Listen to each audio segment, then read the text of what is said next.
Building a new home is so exciting. Everything is new and shiny and the way you want. But did you know that there can be a dark side to new construction?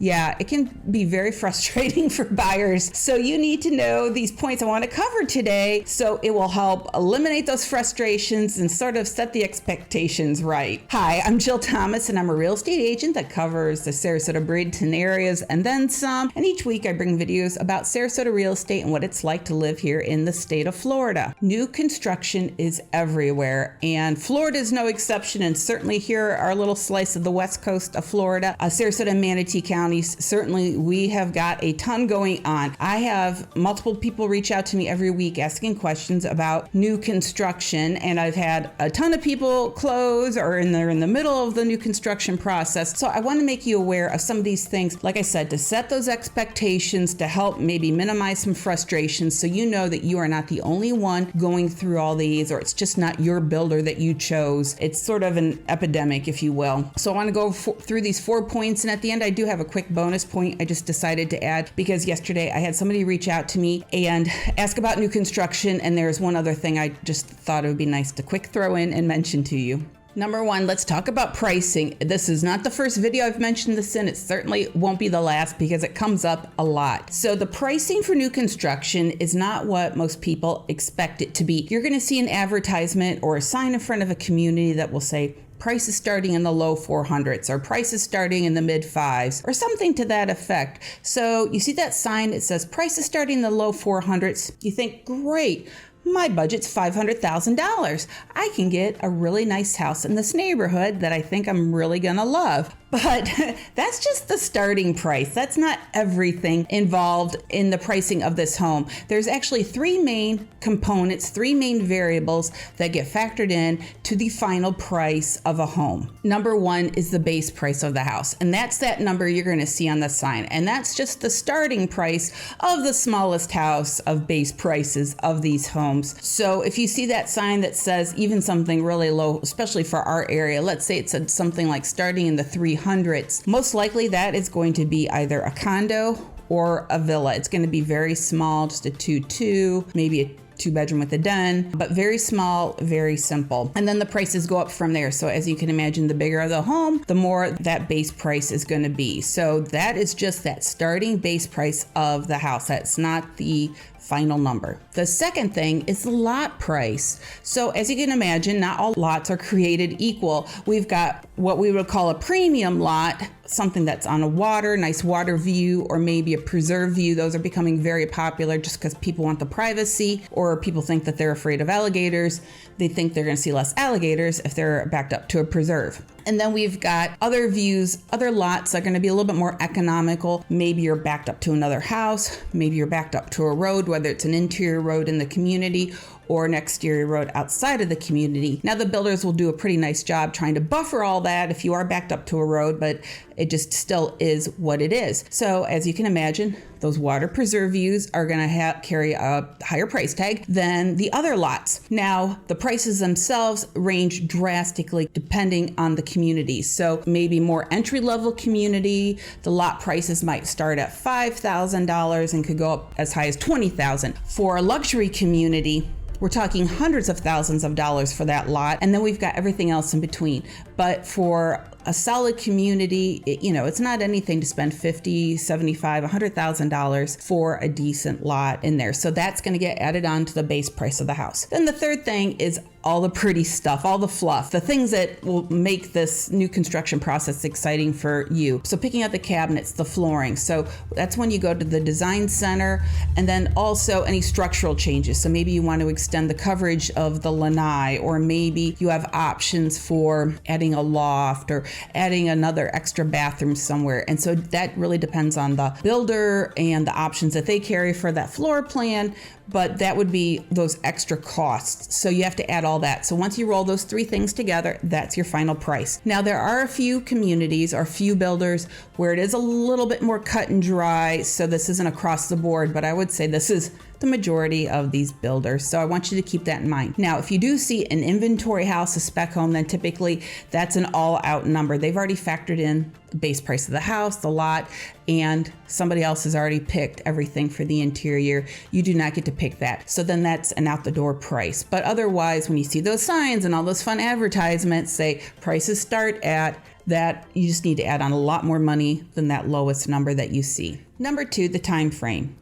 Okay, so this is the second dark side to new construction, has to do with the timing of everything. Prior to COVID and also prior to this little housing boom that we've got going on, it would take maybe 6 to 9 months to build a house from beginning to end, from contract to close. Now it's definitely 12 months or more. And that can become very frustrating for a buyer, just not because you think, well, it's going to take me a year to have my house built, but then even as we get closer to the end, you just never know when that house is truly going to be ready. The builder will not commit to a completion time until it is right there under your feet. So at first they might give you a 3-month window, then a 2-month window, then a 6-week window. And often they'll say, okay, we'll send out a letter. We'll give you a heads up when we're 30 days out. Well, I've seen them send out those letters 21 days out, or they'll say, oh, yep, we're going to close on, I don't know, January 15th. And then January 10th, no, we're not going to be ready to close. And then you're like, oh my goodness, I'm going to be homeless. So you've really got to prepare yourself for that. I think that this might be one of the most frustrating aspects of all this, because once you get through the pricing and you're good with that, you understand that, all right, that's fine, the pricing doesn't change, but this can really impact your life big time. Something will happen at the last minute, things aren't ready. Of course, they need the certificate of occupancy before you can close and move in, but seems like there's always something that delays it. Or the builder goes, oh, hey, I told you, let's say February 8th, but let's get you closed before the end of January, because maybe it helps with their numbers, and they'll push and want you to close even sooner. So that can be very frustrating, very, very frustrating for a buyer. So if you can prepare yourself mentally for this, no, it's just not your builder, because I've seen it done with multiple builders. It's not just one or two, it's a lot of them. Then I think that can really help you. But there's things and steps you need to take to prepare yourself so you don't find yourself homeless during the home stretch here. So a couple things you could do or think about is, if you've had to sell a house in order to close, there's really no way you're going to be able to do a simultaneous closing like you could possibly with a resale, where you close on the sale of your current home right now and then purchase the new construction home the same day. The likelihood of that working out is so tiny. So I would say push that to the side. That's not going to happen. So that means you're going to have to sell your house even earlier, your current home. Then, you need to get a rental, or maybe you're staying with family and friends or something like that. So then you think, okay, well, I'm going to be safe. I'm going to give myself a little cushion. They're telling me we're going to close January 15th. I'll get my rental through January 30th, and then I'll be fine. But there's still a good chance that something's going to happen and you're not going to close in January. What if you don't close until February? And then you're scrambling to figure out what you're going to do with your stuff, put it in temporary storage, stay in a hotel. Who knows how long that's going to last. And you're just very anxious. The anxiety's high already with having a house built. And so this is just more on top of it. So this is what I recommend, is get that rental for even longer than what you think. And I know people listen to these builders, they take what they say as gospel. I've even shared with people like, hey, give yourself a little bit more cushion, and they didn't give themselves enough, and then they're in a pickle. And so it's really, really hard for folks. So I would say get that rental for even longer, because this is what happens too, is let's say you do close on your house January 15th. And you're getting a mortgage. Your first payment is not due February 1st. It's not due until March 1st. So at least you are not paying for two mortgages. You're not paying for a mortgage and then for rent in the same month. Theoretically, this should work out. And double check with the lender. I want to make sure that we're all good there. But then you're not making double payments. But in the end, let's suppose you did. What's worth it more to you, to pay us extra payment and then have things go a little bit more smooth in your life, or not have the extra payment, but then you do have to find storage for maybe some of your things and quick find another place to live, and maybe you've got pets or you got kids in school and all that. So there's a lot to it with this time frame. And so really just anticipate worst case scenario, and then we'll work back from there. And if everything works out and everything's on time, hallelujah. But I've just seen too many people get into these predicaments where they're really frustrated, and it's hard. I feel bad for them, and there's nothing that we can do about it. Our hands are tied. So time framing is huge with new construction right now. Number 3, level of completion. I think that this is tied with number 2, the time frame, in terms of frustration for buyers. So let's say the builder does give us a closing date. Again, let's use our January 15th. About 5 to 7, 10 days prior to that date, they're going to have you come in. We're going to do a little walkthrough, come up with a punch list of things. And actually now, that used to be the way it is. Now I've had a couple builders where they just want you to do it a few days before closing. Like you don't get one that's farther out prior to closing. So you show up to go through things so they can do some tweaking before you close and do your final walkthrough. So you're buying a new home. You expect everything to be completed. You want a perfect home, 100% done, 110% done. You want flowers in a vase sitting on the table, as a welcome mat at the front door, because you spent so much money on this house, right? So you just have these expectations of this house being so complete. I totally agree.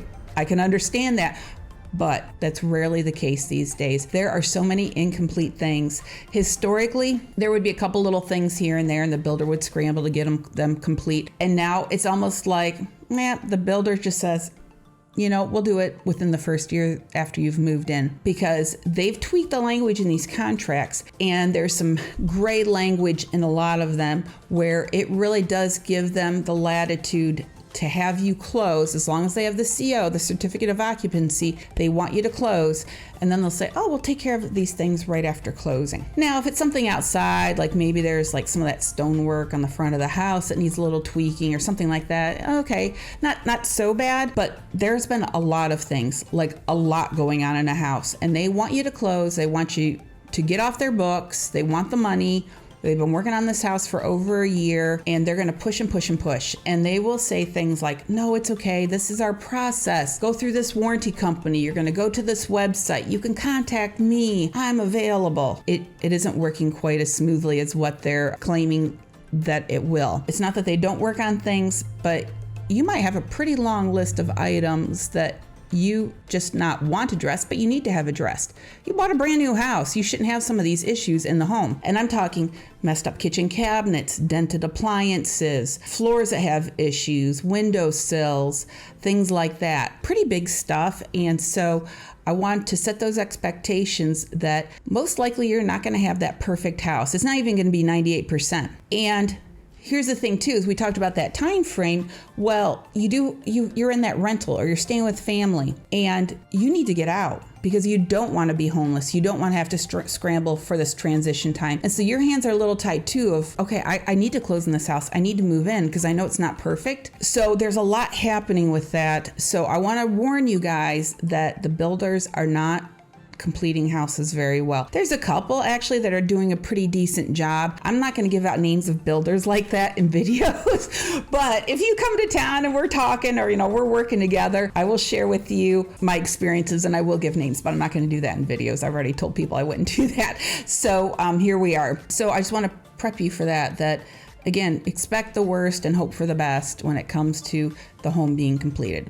Now, before we get to the last point, let me encourage you, if you like this video so far, hit the like button, or even better, subscribe to my channel. I bring new videos each week, like I said already, about real estate in this area, living in Florida. And then if I can help you further, if you're looking to purchase a property in this area, or maybe you've got property to sell, then reach out to me. Call, text, email me down below in the description. I've got some links and contact forms and things like that you can fill out as well. And then also I want to mention that I've been doing this channel for about 3 years now, and I just started, and most of my videos are longer. And when I say longer, at the minimum 12 minutes. I mean, you've got a few that are like that. Some of them are over 30 minutes. So I'm going to continue to do with my long format videos, but I'm also going to do some short ones too that are under 5 minutes, and YouTube wants me to do shorts, which I gotta keep YouTube happy as well.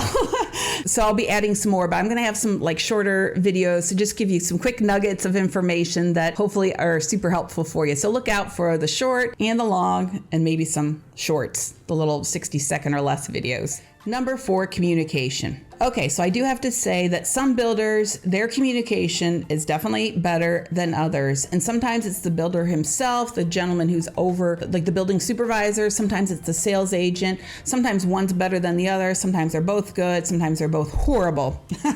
So, of course, that's a big deal, because you want updates on the progress of the house, deadlines, when can we close, inspections, when can we meet. There's so many different things. Hey, have you taken care of this? Remember, I've got this on my thing, because there's things sometimes the builders will actually forget to install even if it's on their list. So we've got to really watch all of that. It's a big deal. And sometimes I will send an email out to everybody, and I think my questions are pretty clear. I've learned not to have a bunch of questions and glom them together in a paragraph form. I'll do bullet points or 1, 2, 3, 4 or something like that. And they'll come back sometimes with great answers. And when I say great, meaning they address my questions. Sometimes they come back with very vague answers, or sometimes they come back with data that I've not even asked for, and they haven't even come close to answering my questions. Honestly, I think some of these people would make great politicians because their communication is horrible, but yet they can talk and talk and talk. So just brace yourself for that communication or lack of, and we just have to stay on top of it, and it can get a little frustrating. And the one thing I've really learned too is sometimes it's easier if we just show up on site and try to talk to people. Sometimes that is a little bit more helpful if I can catch people at the right time.